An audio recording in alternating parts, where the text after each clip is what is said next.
नकबिया बहुत ही खूबसूरत और आकर्षक लड़की थी।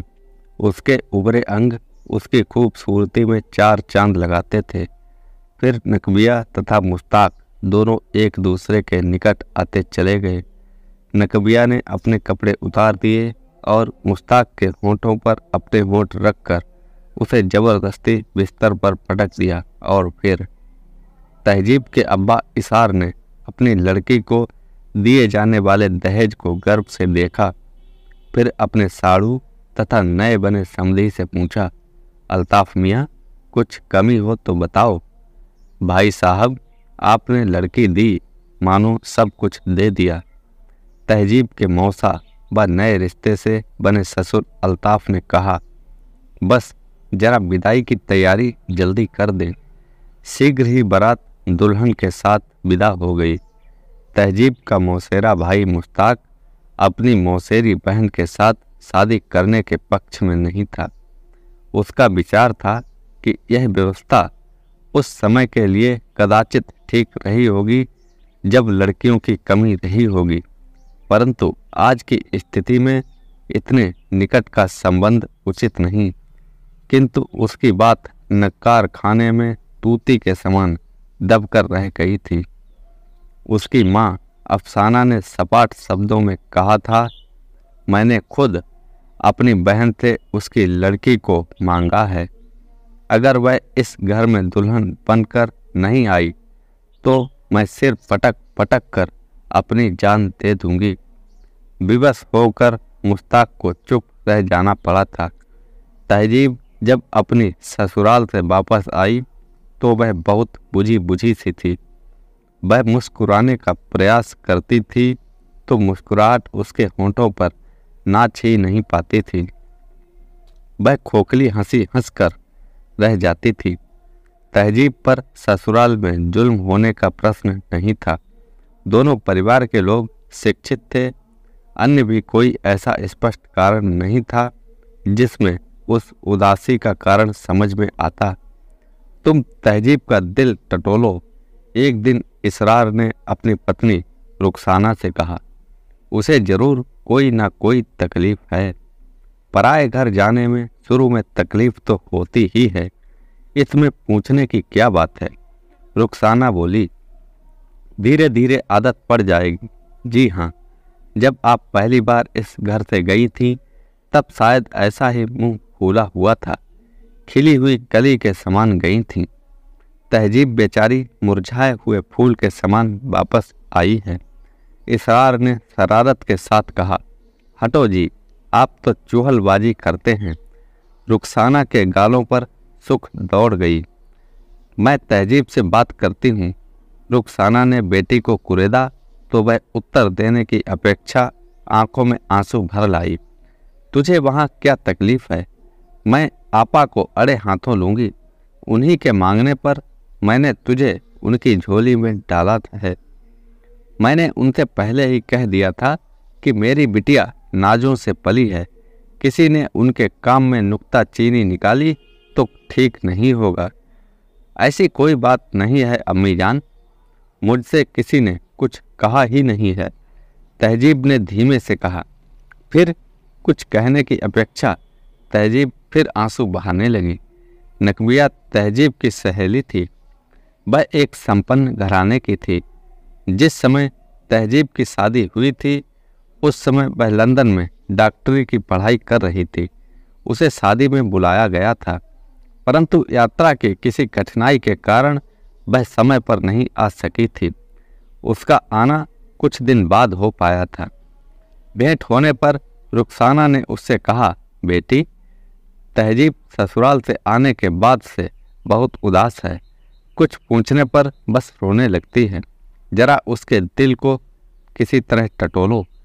आप फिक्र ना करें अम्मी जान, मैं सब कुछ मालूम कर लूँगी, नकबिया ने कहा। और फिर वह तहजीब के कमरे में घुस गई। अरे यार, तेरा चेहरा इतना उदास उदास सा क्यों है? उसने तहजीब से पूछा। बस यूं ही। यह तो कोई बात ना हुई। साफ साफ बता कि क्या बात है। कहीं दूल्हा भाई किसी दूसरी से तो फंसे हुए नहीं हैं? नहीं, ऐसी कोई बात नहीं है। वे कहीं फंसने लायक ही नहीं हैं। तहजीब बहुत धीमे से बोली, वे पूरी तरह ठंडे हैं। क्या? नकबिया ने चौंक कर कहा। तू यह क्या कह रही है? हाँ, यही तो रोना है। तेरे दूल्हा भाई पूरी तरह ठंडे हैं, वे नामर्द हैं। नकबिया सोच में डूब गई। भला वह पुरुष नामर्द कैसे हो सकता है जो कॉलेज के दिनों में घंटों एक लड़की के इंतजार में खड़ा रहता था और कॉलेज आते जाते उस लड़की के तांगे का पीछा किया करता था? नहीं, वह नामर्द नहीं हो सकता। नकबिया के मुख से अचानक निकल गया। तू दावे के साथ कैसे कह सकती है? भुगता तो मैंने उसे है, 1-2 नहीं, पूरी 5 रातें। अरे यार, मैं डॉक्टर हूँ। मैं जानती हूँ कि ऐसे 99% मामले मनोवैज्ञानिक होते हैं। लाखों में कोई एक आदमी ही कुदरती तौर पर नामर्द होता है। तो शायद तेरे दूल्हा भाई उस एकाध में से ही हैं। तहजीब मुस्कुराई। अच्छा, क्या तू उन्हें मेरे पास भेज सकती है? मैं जरा उनका मुआयना करना चाहती हूँ। भिजवा दूंगी। जरा क्या, पूरा मुआयना कर लेना। तेरी डॉक्टरी कुछ नहीं करने की।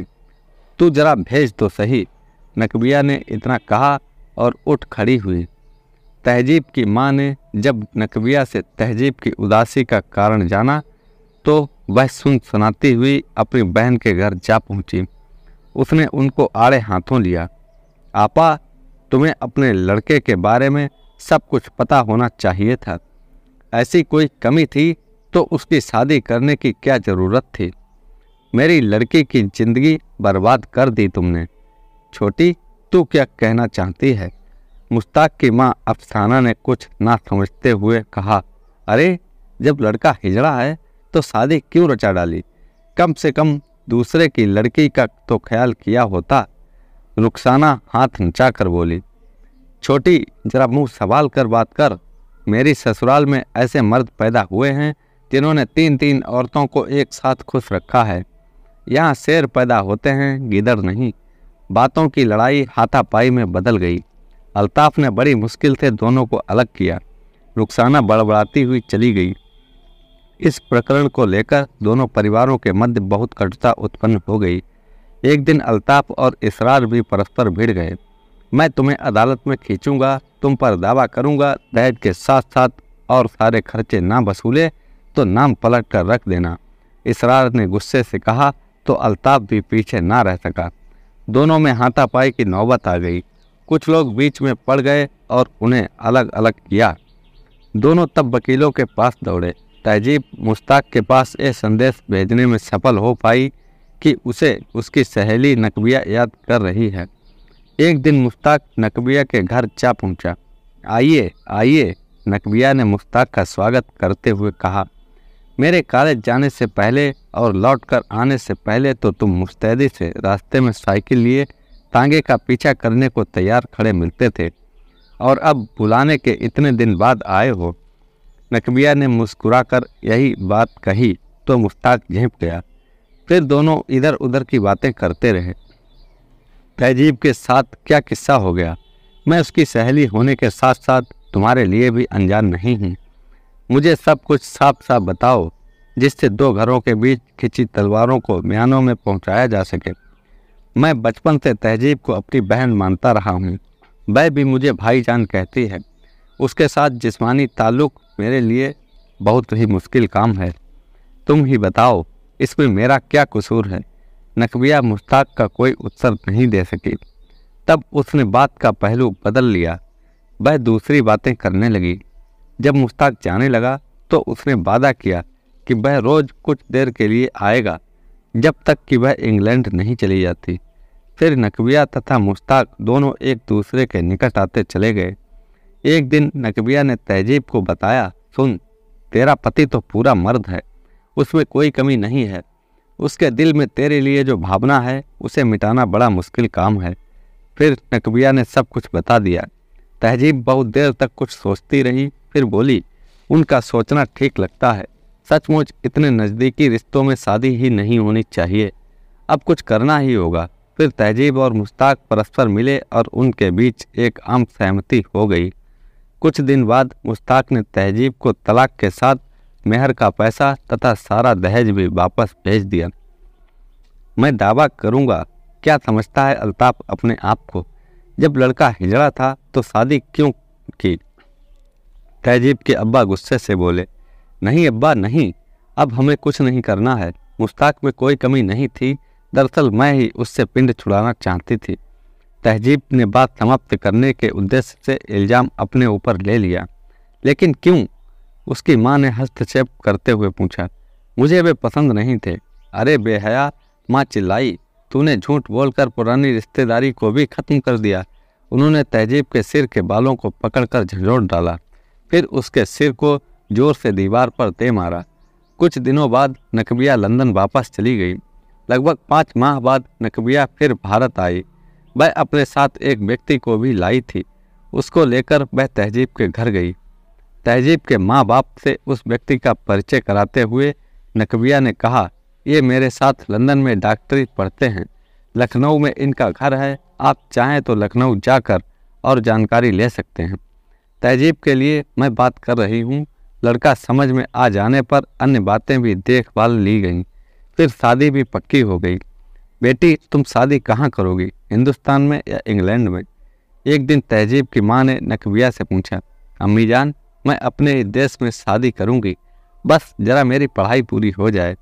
कोई लड़का देख रखा है क्या? हाँ, लड़का तो देख लिया है, यही है अपने शहर का। कौन है? आपका पहले वाला दामाद मुश्ताक।